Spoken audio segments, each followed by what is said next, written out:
Ireto amin'ireo antoko politika nametraka fitarainina teny anivon'ny fitsarana manokana misahana ny fifidianana ny antoko ampela manao politika manana ny fomba fahitana ny fanapahan-kevitra izay noraisin'ny CES vaovao farany teo izy ireo vola ravavitsira Kotarsona mitondra ny tatim-baovao. Mety na dia tsy namaly manontolo ny fangatana sy fitarainana izay nataon'ny antoko ampela manao politika na AMP aza ny fanapahan-kevitra izay navoakan'ny CES hoy ny filohan'ity antoko ity candidat Brigitte Rasamuel. Tena amin'ireny aloha izany fa nanaraka ny lalàna fotsiny namoahany an'ilay anaran'ilay olona. Tsika tsy mijery tavan'olona eto na iza fa izay kosa dia mihevitra hoe ny candidat rehetrarehetra izany dia tokony mitovy daholo ny fitondrana azy ka nampiara CES izany ny lalàna.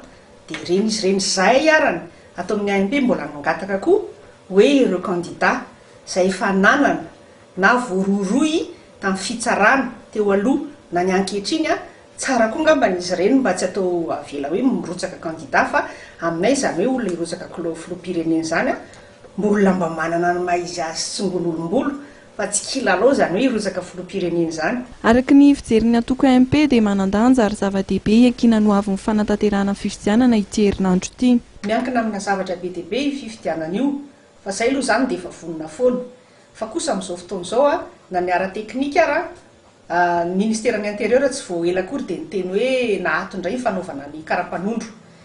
Ny eo amin'ny resaka politika dia andrasantsika ngamba izay seho amin'ity herinandro ity satria maromaro ny efa resaka mandeha hoe misy fandavana izany ny décision navoakan'ny CES ka dia hitantsika eo fa raha akaiky loatra koa ny anaovana fifidianana lasa amboletra ka sao dia fifidianana vitako tontolo izy. Ho an'ny AMP ahafahana mivoaka amin'ny krizy dia fifidianana kely rehetra no tokony ho tanterahiny.